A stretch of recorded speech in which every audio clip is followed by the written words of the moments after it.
वैदिक सभ्यता। आज हम ले चलेंगे उस दुनिया में जहाँ पे राजा महाराजा सम्राट भोज का जन्म हुआ। उसी दुनिया में हम आपको ले चलते हैं आज। चलिए, वो दुनिया है उत्तर वैदिक और ऋग्वैदिक। ठीक है, तो चलते हैं हम आपको वैदिक सभ्यता में। ठीक है, वैदिक काल यानी वैदिक सभ्यता। वैदिक काल यानी दो भागों में विभाजित है, वो है ऋग्वैदिक और उत्तर वैदिक।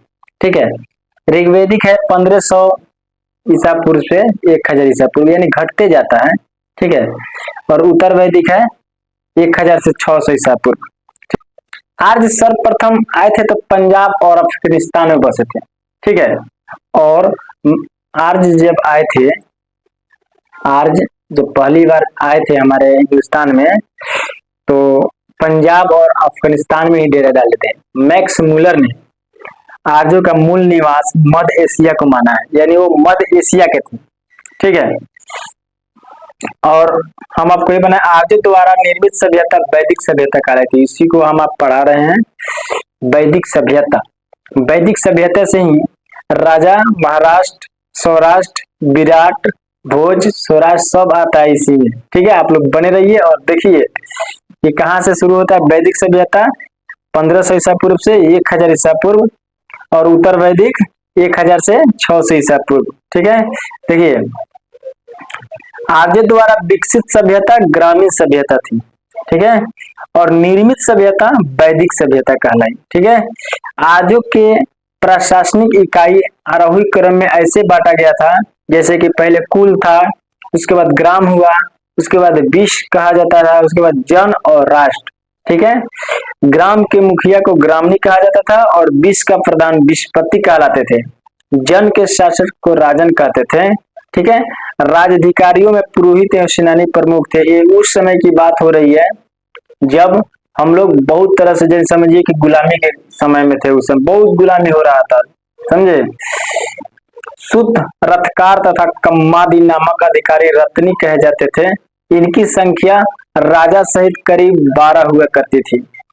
पूरब यानी दुर्गपति एवं स्पष्ट जनता की गतिविधियों को देखने वाले क्या होते थे, गुप्तचर होते थे, पूरब और स्पष्ट। ठीक है, देखिए गोचर भूमि का अधिकारी होता था वाजपति। उसी समय से जैसे कि प्रधानमंत्री को चुनते हैं, जो सिपाही होता है वो क्या करता है, एएसआई होता है क्या करता है, डीएम होता है तो क्या करता है। इसी तरह उस समय गोचर भूमि का अधिकारी वाजपति होता था और अपराधियों को पकड़ने का कार्य उग्र करता था। जैसे कि अभी पुलिस करती है अपराधियों को पकड़ने का, उस समय उग्र करता था। ठीक है, सभा एवं सभी समिति यानी राजा को सलाह देने वाली संस्था थी।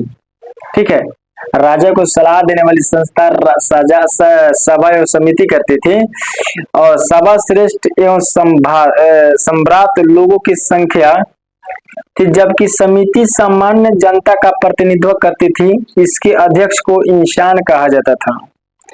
युद्ध में कबीले का नेतृत्व राजा करता था। युद्ध के लिए व्यवस्थित शब्द का प्रयोग किया गया है, जिसका अर्थ है गायों की खोज। ठीक है, उस समय व्यवस्थित का प्रयोग किया जाता है। गायों के माने उस समय जब लड़ाई होती थी तो उस समय भी रूल था, उसी रूल का फॉलो किया जाता था। ठीक है, अब आते हैं ऋग्वेद में। दशराग युद्ध का उल्लेख ऋग्वेद के 7वें मंडल में। यह युद्ध पुरुषनवी यानी रावी नदी के तट पर सुदास एवं 10 जनों के बीच में हुआ था, जिसमें सुदास विजय हुआ था। समझे, ऋग्वैदिक 4 समाज यानी 4 वर्णों में विभक्त था, और ये 4 वर्ण कौन कौन थे, ब्राह्मण क्षत्रिय वैश्य तथा शूद्र।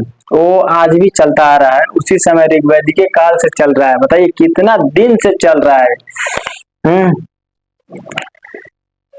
चलिए अब आपको ले चलते हैं हम। आर्यों का समाज पितृ प्रधान था। आर्य की सबसे छोटी इकाई परिवार या कुल थी, जिसका मुखिया पिता होता था, जिसे कुलीप कहा जाता था। कुलप, घर का मुखिया प्रधान को कुलप कहा जाता था। ठीक है, स्त्रियां उस काल में अपने पति के साथ यज्ञ कार्य में भाग लेती थी। बाल विवाह एवं पर्दा प्रथा का प्रचलन उस समय नहीं था। ठीक है, विधवा अपने मृतक पति के छोटे भाई यानी देवर से शादी कर सकते थे, उस समय था, अभी तो नहीं है। स्त्रियां शिक्षा ग्रहण करती थी। ऋग्वेद में लोपा मुद्रा, घोषा, सिक्ता, आपला एवं विश्वास जैसी विदुषी स्त्रियों का वर्णन है। ठीक है, जीवन भर अविवाहित रहने वाली महिलाओं को अमाजु कहा जाता था, यानी समझ रहे हैं, अविवाहित जो स्त्रियां शादी नहीं करती थी, अविवाहित यानी कुंवारी जिंदगी भर रह जाती थी, उसको अमाजु कहा जाता था। ठीक है, वैदिक काल में आर्यों का मुख्य पेय पदार्थ यानी सोमरस था, जो पीने वाला था ना, नशा वाला, आज के समय में दारू कहते हैं, लोग तारी कहते हैं। ठीक है, मदिरा भी कहा जाता था उस समय में, जो वनस्पति से बनाया जाता था। आर्य मुख्यतः 3 प्रकार के वस्त्र का प्रयोग करते थे, वास, अधिवास और उष्णीय, और अंदर जो पहनते थे उसको नीवी कहते थे। हम आपको शॉर्ट वीडियो में भी डालते हैं, और शॉर्ट वीडियो में आइएगा, देखिएगा, उसमें सिर्फ क्वेश्चन पूछते हैं हम, आपको आंसर देना रहता है। ठीक है, कमेंट बॉक्स में तो आप लोग कहाँ रहते हैं, आप लोग आंसर बहुत कम आता है हमको। ठीक है, अब आइए, आर्यों का मनोरंजन का मुख्य साधन थे संगीत, रथ दौड़, घुड़दौड़ और नृत्य क्रिया। देखिए, आज के बारे में हम आपको कल और बताएंगे। ठीक है, जब तक हम आपको आज बताएंगे दिशा उत्तर वैदिक काल का शब्द यानी राजा का नाम, जिस दिशा, जैसे पूर्व का, पश्चिम का, उत्तर का, दक्षिण का, मध्य का, उस समय राजा का नाम क्या था, वो हम आपको बताएंगे। ठीक है, शॉर्ट वीडियो में भी डालेंगे और ऐसा ही बताता हूँ। ठीक है।